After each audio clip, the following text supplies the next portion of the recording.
Hello students, मैं आर्यन गुप्ता स्वागत करता हूं आपका इस वीडियो में, जिसमें आज हम लोग पढ़ने वाले हैं क्लास 12 फिजिक्स चैप्टर 3 विद्युत धारा करंट इलेक्ट्रिसिटी। और इसमें होने वाला है आज हमारा पहला लेक्चर। पहले लेक्चर में हम लोग पढ़ेंगे अनुगमन वेग यानी ड्रिफ्ट वेलोसिटी।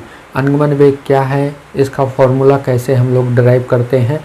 बहुत ही इम्पॉर्टेंट वीडियो होने वाली है, क्योंकि ये जो क्वेश्चन है बच्चों बोर्ड एग्ज़ाम के पॉइंट ऑफ व्यू से अगर देखा जाए तो बहुत ही इम्पोर्टेंट है। चाहे वो आपका यूपी बोर्ड हो, बिहार बोर्ड हो या एमपी या राजस्थान बोर्ड हो, कोई भी बोर्ड हो, सब में ये क्वेश्चन आया ही आया है।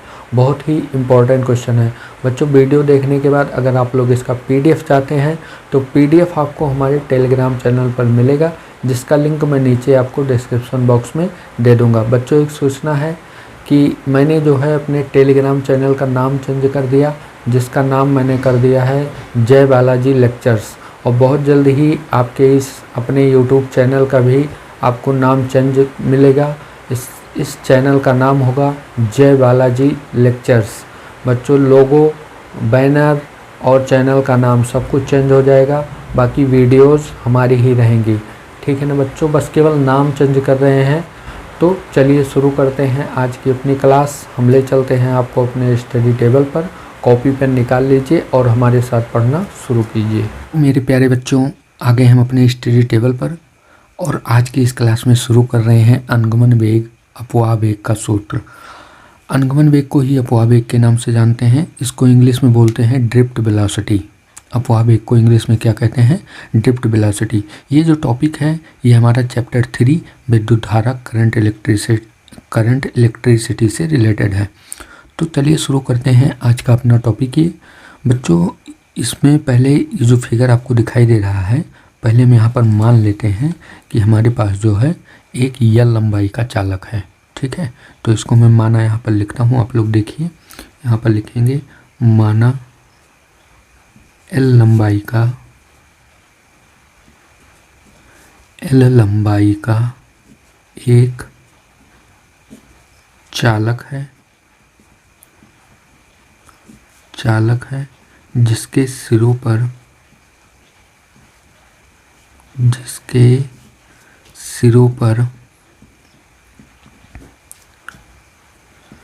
भी विभवांतर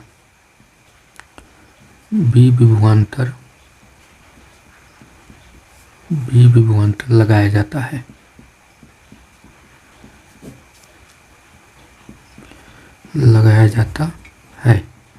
ठीक है ना बच्चों, यहाँ पर हमने मान लिया कि एक चालक है जिसकी लंबाई क्या है? यल लंबाई है, और इस चालक के सिरों पर कौन सा विभवांतर लगाया गया है? भी विभवांतर लगाया जाता है।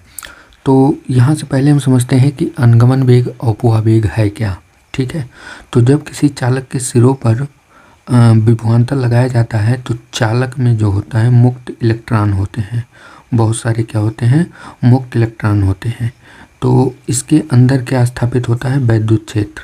चालक के अंदर क्या स्थापित हो जाता है? वैद्युत क्षेत्र, जो कैसे होता है? प्लस से माइनस की ओर ऐसे। ठीक है ना, ये क्या स्थापित हो जाता है? चालक के अंदर वैद्युत क्षेत्र स्थापित हो जाता है। अब ये वैद्युत क्षेत्र क्या करता है? जो इसके अंदर मुक्त इलेक्ट्रॉन है, फ्री इलेक्ट्रॉन जो है, वो उन पर जो है अपनी क्षेत्र की विपरीत दिशा में क्या लगाता है? बल लगाता है। ठीक है ना, अपने क्षेत्र की विपरीत दिशा में बल लगाता है, क्योंकि हम जानते हैं विद्युत क्षेत्र जो होता है वो ऋण आवेश पर अपने क्षेत्र की विपरीत दिशा में बल लगाता है। तो इलेक्ट्रॉन जो होता है वो इधर चलता है, अगर इलेक्ट्रॉन इधर जा रहा है तो धन आवेश इधर जाता है। ठीक है, तो हम कहते हैं कि इसमें एक क्या फ्लो हो जाती है? एक करंट बहने लगती है, एक धारा बहने लगती है। ठीक है ना, इसके अंदर क्या बहने लगती है? एक धारा बहने लगती है पूरे चालक में। ठीक, किधर से किधर की ओर? प्लस से माइनस की ओर। तो क्योंकि विद्युत धारा जो है वो इलेक्ट्रॉनों के चलने की विपरीत दिशा में चलती है। ठीक है ना, तो अगर इलेक्ट्रॉन इधर जा रहे हैं तो धारा इधर की ओर जाएगी। धारा इधर की ओर जाएगी, या हम कहें धन इलेक्ट्रॉन इधर की ओर जाएंगे। तो जब ऋण इलेक्ट्रॉन इधर की ओर जाते हैं, धन इलेक्ट्रॉन इधर की ओर जाते हैं, तो दोनों में आपस में क्या होता है? टकराव होता है। तो दोनों आपस में क्या होते हैं? टकराते हैं। और टकराने के बाद जो है वो अपनी एनर्जी कुछ क्या करते हैं? लॉस कर देते हैं। ठीक है, अपनी एनर्जी कुछ लॉस कर देते हैं और दूसरे इलेक्ट्रॉन की एनर्जी लेकर एक सूक्ष्म वेग से आगे बढ़ते हैं। ठीक है ना, जिस इलेक्ट्रॉन से टकराते हैं या जिस प्रोटॉन से टकराते हैं वो उनसे एनर्जी लेकर आगे एक सूक्ष्म वेग से बढ़ते हैं। ठीक है ना, तो इसी सूक्ष्म वेग को ही क्या कहा जाता है, अनुगमन अथवा अपवाह वेग कहा जाता है। ठीक है ना बच्चों, तो अगर एग्जाम में आता है तो ये आपको इतना डेफिनेशन में लिखना पड़ेगा। ठीक है, अपवाह वेग की डेफिनेशन के लिए बच्चों हम क्या करेंगे, मैं आपको डेफिनेशन बोल देता हूँ, आप लोग ध्यान से सुन लीजिए और चाहे तो इसे नोट भी कर लीजिए। ठीक है, मान लीजिए अगर अपवाह अथवा अनुगमन वेग की डेफिनेशन लिखने के लिए आ गई तो हम क्या लिखेंगे, जब किसी चालक के सिरों पर विभवांतर भी लगाया जाता है तो चालक में क्या स्थापित हो जाता है, विद्युत क्षेत्र स्थापित हो जाता है। विद्युत क्षेत्र जो है चालक के अंदर उपस्थित मुक्त इलेक्ट्रॉनों पर अपने क्षेत्र की विपरीत दिशा में क्या लगाता है, बल लगाता है। इस बल के कारण ये ऋण आवेश इधर की ओर क्या करने लगते हैं, गति करने लगते हैं और धन आवेश इसकी विपरीत दिशा में गति करने लगते हैं। उसके बाद धन आवेश और ऋण आवेश आपस में क्या होते हैं, टकराते हैं और टकराने के बाद इलेक्ट्रॉन जो है सूक्ष्म वेग प्राप्त करता है। किसके द्वारा, धन आयनों के द्वारा। धन आयनों के द्वारा इलेक्ट्रॉन सूक्ष्म वेग प्राप्त करता है। इसी सूक्ष्म वेग को क्या कहा जाता है, अपवाह अथवा अनुगमन वेग कहा जाता है। ठीक है ना बच्चों, ये हो जाएगी डेफिनेशन। अब इसके आगे हम इसका डेरिवेशन शुरू करते हैं, जो अपवाह अथवा अनुगमन वेग का सूत्र प्राप्त होगा हमें। ठीक है, तो डेरिवेशन भी यहीं से शुरुआत करेंगे, क्योंकि भी जब चालक के सिरों पर भी विभवांतर लगाते हैं तो चालक के अंदर क्या आता है, विद्युत क्षेत्र आता है। यहाँ पर लिखेंगे विद्युत क्षेत्र ई के कारण, जो विद्युत क्षेत्र आया है तो विद्युत क्षेत्र क्या करेगा, इस ऋण आवेश पर बल लगाएगा। तो यहाँ पर लिखेंगे विद्युत क्षेत्र ई के कारण, विद्युत क्षेत्र ई के कारण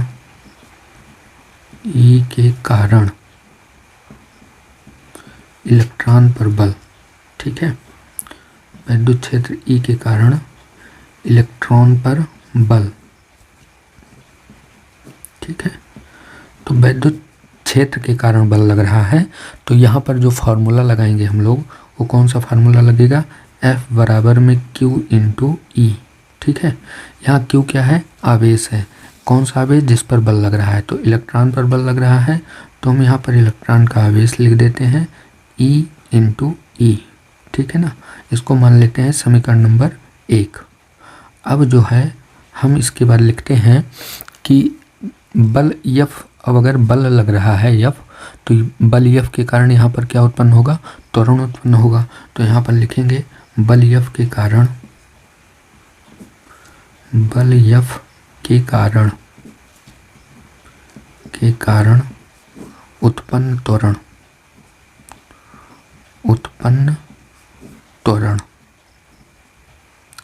ठीक है, जो त्वरण उत्पन्न होगा तो हम फार्मूला 9th क्लास में पढ़े हैं, न्यूटन का द्वितीय समीकरण F बराबर m इंटू ए होता है। तो अगर वहाँ से a निकालें तो a बराबर क्या होगा, F बाई m होगा।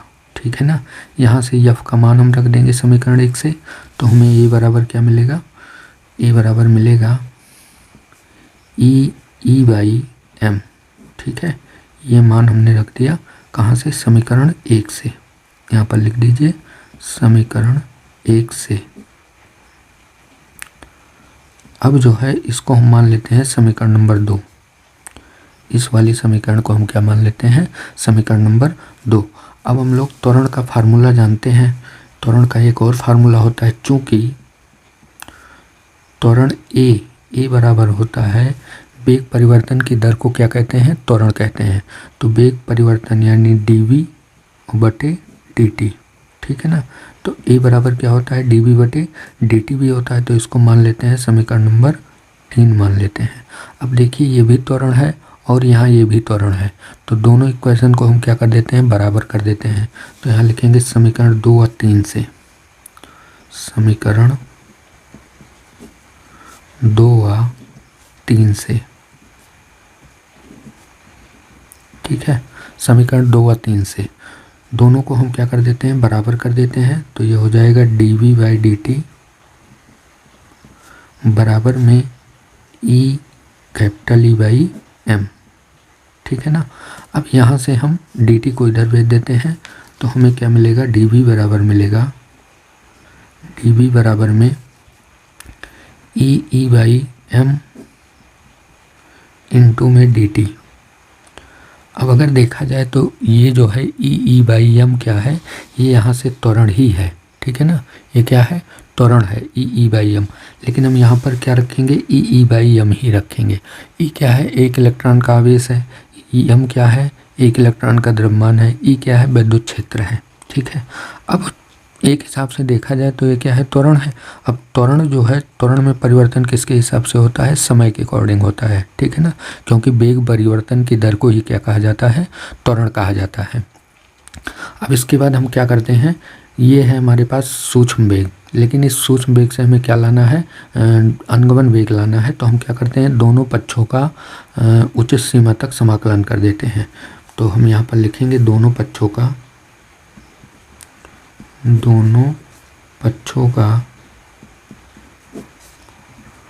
उचित सीमा तक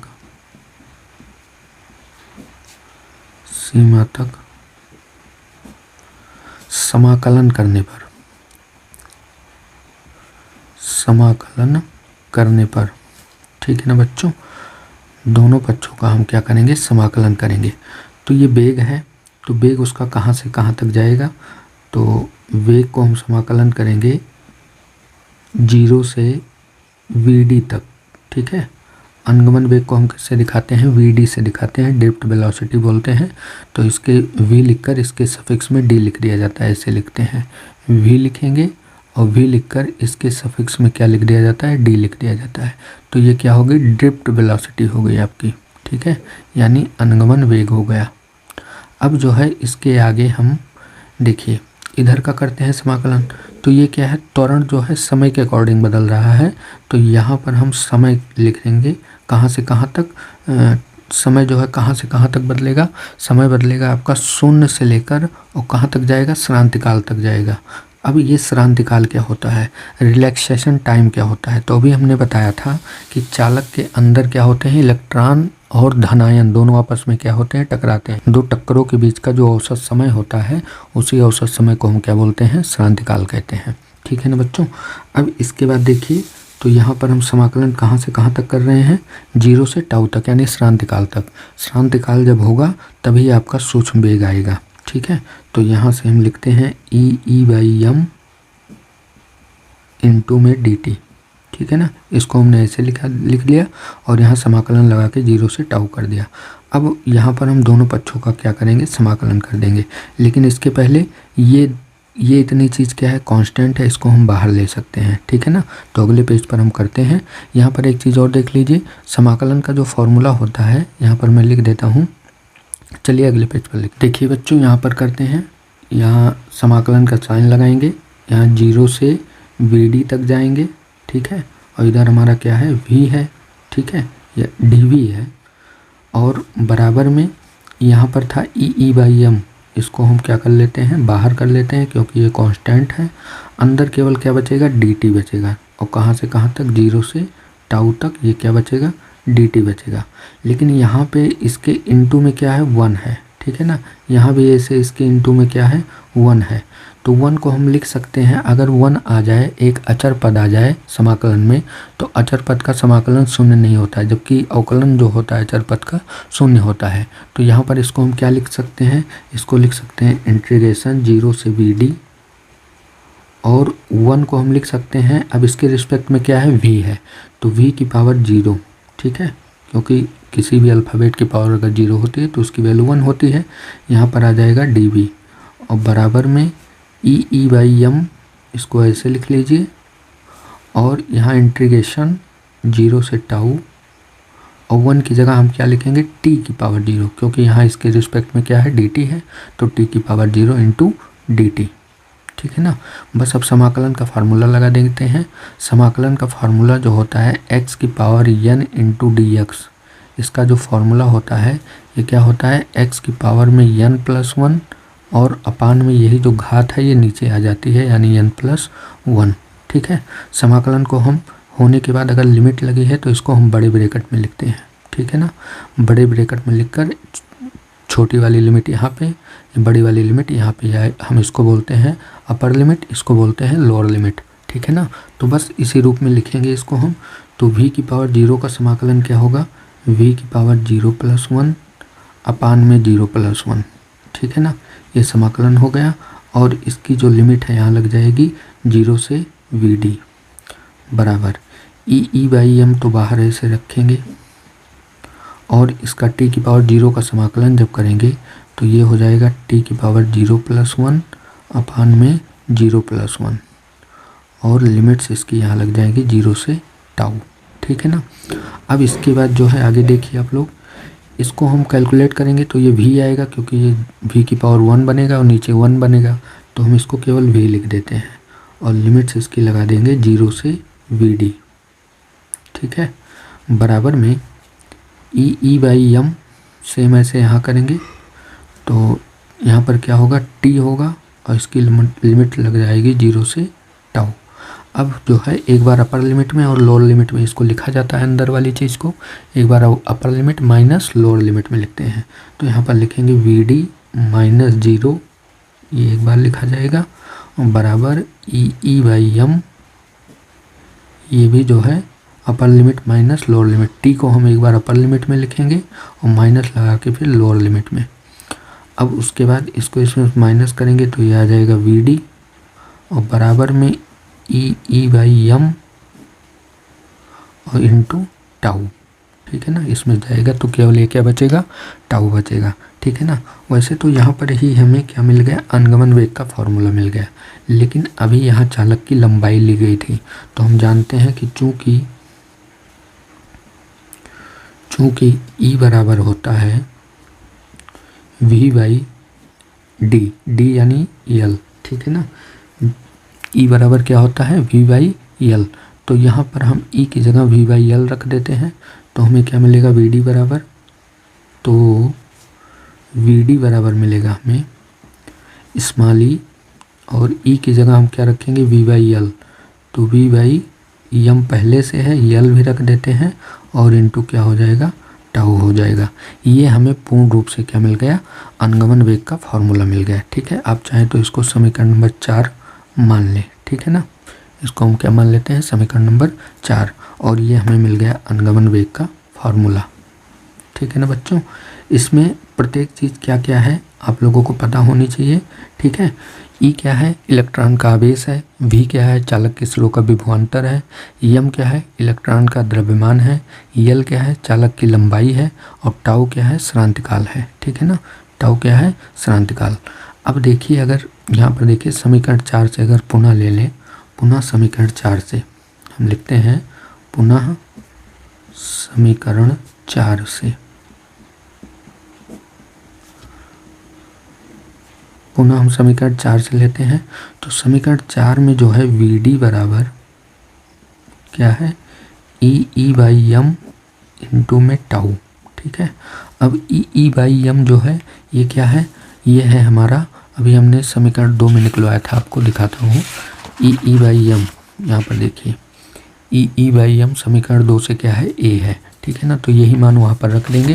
तो यहाँ पर लिखेंगे समीकरण 2 से, चूँकि e/m जो होता है वो बराबर है किसके, a के, समीकरण 2 से,